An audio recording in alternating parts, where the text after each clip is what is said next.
তুরস্ক বারবারই অস্বীকার করেছে, বলছে না এটা ইরান ছোড়েনি, এটি ফলস ফ্ল্যাগ অপারেশন হতে পারে।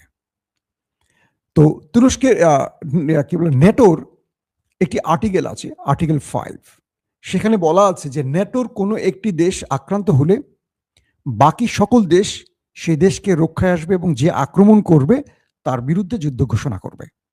এটা ন্যাটোর আর্টিকেল 5-এর একটা ধারা। তো ন্যাটো যেহেতু একমাত্র মুসলিম দেশ যারা ন্যাটোর অংশ, তো বারবারই তুরস্ককে টার্গেট করছে সেই কি বলবো গোপন শত্রুরা। তারা ইরানের বিরুদ্ধে ন্যাটোকে যুদ্ধে জড়াবার জন্য তুরস্কে এই আক্রমণগুলো করছে। আর বারবারই তুরস্ক অস্বীকার করছে যে না, এটা ইরান করেনি। তুরস্ক কোনোভাবেই চাইছে না ইরানের বিরুদ্ধে ন্যাটো এই যুদ্ধে জড়াক। এবং সম্প্রতি লাস্ট আবারও এই কাজটি করা হয়েছে, অর্থাৎ তুরস্কের উপর চাপ বৃদ্ধি করা হয়েছে যাতে তুরস্ক ইরানের বিরুদ্ধে ন্যাটোকে নামায়। তুরস্ক লাস্ট আবারও বার্তা দিয়েছে, এর নির্দেশ বলেছে যে না, এই আক্রমণ বা এই মিসাইল বা এই ড্রোন ইরানের নয়। তার মানে তুরস্ক এ যাত্রায় আবারও ইরানের পক্ষে দাঁড়িয়ে ইরানকে এ যাত্রায় নেটোর হাত থেকে রক্ষা করেছে। তারপরের গুরুত্বপূর্ণ খবরটি কি? আজকে ইউরোপীয় ইউনিয়নের সকল পররাষ্ট্রমন্ত্রীরা গুরুত্বপূর্ণ বৈঠক করেছেন। সে বৈঠকে ডোনাল্ড ট্রাম্প চেয়েছিলেন যে মনে হয় আজকে ইউরোপীয় রাষ্ট্রগুলো আমার পক্ষে ইরানের বিরুদ্ধে যুদ্ধে নামবে, কিন্তু ঘটে গেল তার পুরো উল্টো ঘটনাটি। ইউরোপীয় ইউনিয়নের পক্ষ থেকে জানানো হয়েছে, মানে পররাষ্ট্রমন্ত্রীদের বৈঠকের পর জানানো হয়েছে যে ইউরোপ এই যুদ্ধে আসবে না এবং হরমুজে তারা কোনো যুদ্ধ জাহাজ পাঠাবে না, এবং ইরান আমেরিকার এই যুদ্ধে ইউরোপ অংশ নেবে না। তার মানে আমেরিকার স্বপ্ন ভঙ্গ হয়ে গেছে। ইউরোপ পুরোপুরি ট্রাম্পকে লাল কার্ড দেখিয়ে দিয়েছে। তার মানে ট্রাম্প তার ন্যাটো বন্ধুদের বা ইউরোপীয় বন্ধুদের এই যুদ্ধে পাচ্ছে না, এটা আজকে স্পষ্ট হয়ে গেছে। তারপরের গুরুত্বপূর্ণ খবরটি কি? ইরানের সর্বোচ্চ নেতা আলী খামেনির সবচেয়ে কাছের লোক বা তার ন্যাশনাল সিকিউরিটি কাউন্সিলের যিনি প্রধান আলী লারিজানি, ইসরায়েলের ডিফেন্স মিনিস্টার, প্রতিরক্ষা মন্ত্রী ইসরায়েল কার্স দাবি করেছেন যে মিসাইল অ্যাটাকের মাধ্যমে আলী লারিজানি এবং ইরানের একটি স্পেশাল ফোর্স বাজাজ ফোর্স, সে বাজাজ ফোর্সের প্রধান আলী লারিজানির ছেলে সহ কয়েকজনকে তারা হত্যা করেছে। এখন পর্যন্ত ইরানের গণমাধ্যম এই বিষয়ে কিছু বলেনি। কয়েকটি মাধ্যম দাবি করেছে এই ঘটনা মিথ্যে, কয়েকটি মাধ্যম, তবে রাষ্ট্রীয় গণমাধ্যম এই বিষয়ে স্পষ্ট কিছু বলেনি এবং এখন পর্যন্ত তারা অস্বীকার করেনি। তবে কিছু মাধ্যম বলছে যে না, এই ঘটনা মিথ্যা, আক্রমণ হয়েছে, তবে তারা বেঁচে আছে। তবে মনে হচ্ছে, কারণ ইসরায়েল এই রকম দাবি যেগুলো করেছে প্রায় কাছাকাছি হয়েছে, এই ঘটনার পরপরই ইরানের পক্ষ থেকে নেতা কাকুর বাড়িকে টার্গেট করে ব্যাপক অ্যাটাকের ঘটনা ঘটেছে। সিরিজ অ্যাটাক চলছে, একটার পর একটা অ্যাটাক, অর্থাৎ আলী লারিজানির উপর হামলার পর বড় মাত্রায় অ্যাটাক শুরু হয়ে গেছে দেশটির বিরুদ্ধে। তাতে করে মনে হতে পারে আলী লারিজানির কিছু একটা ঘটেছে, যার কারণে প্রতিশোধমূলক আইআরজিসি তারা বড় ফ্রেমে অ্যাটাক শুরু করেছে। ইরানের কয়েকটি মাধ্যম দাবি করেছে যে ইরানের সর্বোচ্চ নেতা মুস্তফা খামেনি, যার বিরুদ্ধে অভিযোগ উঠেছিল যে তিনি চিকিৎসার জন্য রাশিয়া চলে গেছেন, এটি ইসরায়েলের কয়েকটি গণমাধ্যম দাবি করেছিল, এমনটি বলা হয়েছে। তবে আজকে ইরানের যিনি রাষ্ট্রদূত রাশিয়াতে আছেন, তিনি স্পষ্ট করে বলেছেন যে তাদের সর্বোচ্চ নেতা, বর্তমান যিনি নেতা আলী খামেনির ছেলে মুস্তফা খামেনি, তিনি রাশিয়াতে চিকিৎসাধীন নেই, তিনি দেশে আছেন।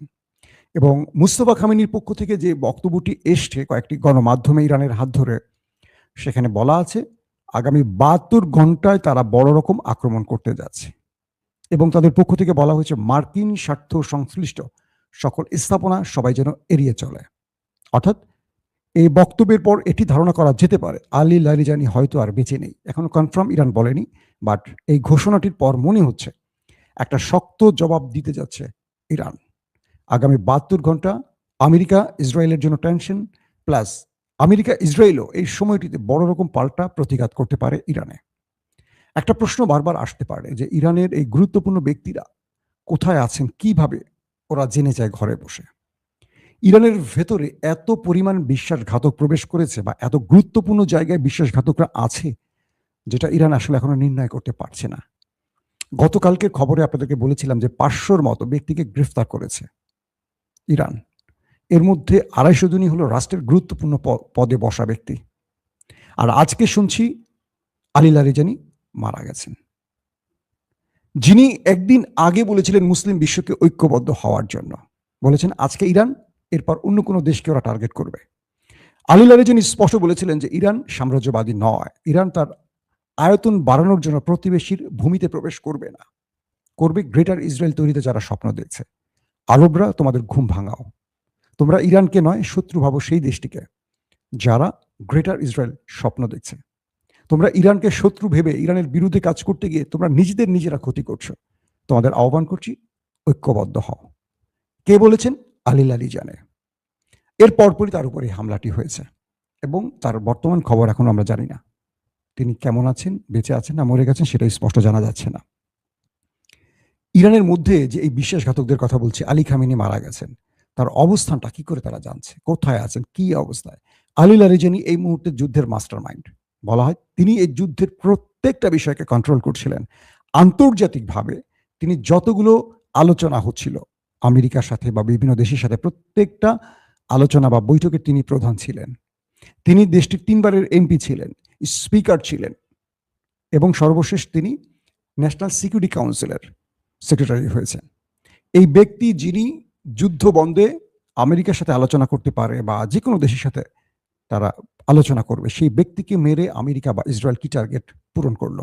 তার মানে আমেরিকা যখন আলোচনা চাইছে যুদ্ধবিরতির জন্য, তখন নেতাকাকুর দেশটি আলোচনা বন্ধ করে দেওয়ার জন্য এই টার্গেটে হিট করছে। এই মুহূর্তে আমেরিকার সাথে আলোচনার বাকি থাকলো কে? অর্থাৎ ইরান এখন বলছে তারা আর কোনো আলোচনায় যাবে না। আলোচনার জায়গাগুলো বা আলোচনার মানুষগুলো যেহেতু তারা মেরে দিচ্ছে, এখন লড়াই অব্যাহত থাকবে। এই লড়াইতে শেষ বলে দেবে কে জয়ী হবে, কে বিজয়ী হবে। পাশাপাশি ডোনাল্ড ট্রাম্প নতুন করে আরো কিছু বার্তা দিয়েছেন। তিনি লাস্ট একটি স্টেটমেন্ট দিয়েছেন যে এই যুদ্ধের ব্যাপারে তাকে সাবেক কোনো একজন প্রেসিডেন্ট ভালো পরামর্শ দিয়েছেন এবং যুদ্ধের সমর্থন করেছেন। মার্কিন গণমাধ্যমগুলো বলছে এই মুহূর্তে ডোনাল্ড ট্রাম্পের আগে বেঁচে যাওয়া 4 জন প্রেসিডেন্ট আছেন। সেই গণমাধ্যমগুলো 4 জন প্রেসিডেন্টের সাথে কথা বলেছেন, তারা বলেছেন কারোর সাথে ডোনাল্ড ট্রাম্পের কথা হয়নি। এটি ফেক, মানে তার একটা মিথ্যা বক্তব্য। তো ডোনাল্ড ট্রাম্প এই মুহূর্তে মানসিকভাবে বিপর্যস্ত হয়ে গেছেন বোঝা যাচ্ছে।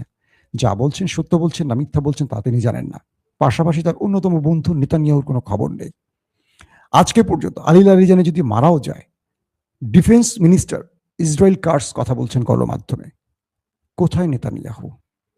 তাকে শেষ পর্যন্ত এখন পর্যন্ত কোনো জায়গায় স্টেটমেন্ট দেওয়া বা কোনো বক্তব্য দিতে দেখা যাচ্ছে না।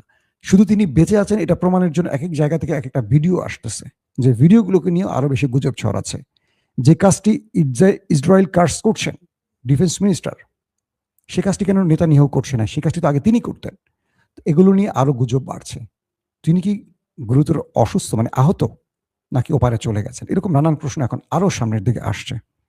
তবে আসছে 72 ঘন্টা বড় রকম বিপর্যয় দেখতে পারে পৃথিবী। কারণ ইরান তার আরেকজন সবচেয়ে জনপ্রিয় বা গুরুত্বপূর্ণ ব্যক্তি আলী লারিজানিকে যদি সত্যিকার অর্থে হারিয়ে থাকে, এটার প্রতিশোধ হবে ভয়ঙ্করভাবে। কারণ তিনি আইআরজিসির সবচেয়ে প্রিয়ভাজন ব্যক্তি ছিলেন, বা এই যুদ্ধের পুরো নিয়ন্ত্রণটা, ধরনটা, কৌশলটা তিনি বাতলে দিচ্ছেন, এটি বলছে বিভিন্ন গণমাধ্যম। ডোনাল্ড ট্রাম্পের শেষে একটি বক্তব্য ছিল, ইরানিরা যথেষ্ট ঘাউরা এবং যথেষ্ট বুদ্ধিমান। তাদের সাথে যুদ্ধে বুঝতে পারছে যে ইরানিরা দমে যাওয়ার পাত্র নয়, এবং তাদের সাথে মাঠে লড়তে গিয়ে তারা বুঝতে পারছেন এরা আসলে যোদ্ধা জাতি, সহজে ভীতু হয় না। দর্শক, বিদায় নিচ্ছে আজকের মতো। প্রত্যেকে ভালো থাকবেন। আল্লাহ হাফেজ। ওপেন দাইস মানে সত্যকে সত্য বলা, মিথ্যেকে মিথ্যে বলা। আমরা শোনা কথা নয়, চোখে যা দেখি তাই বলি।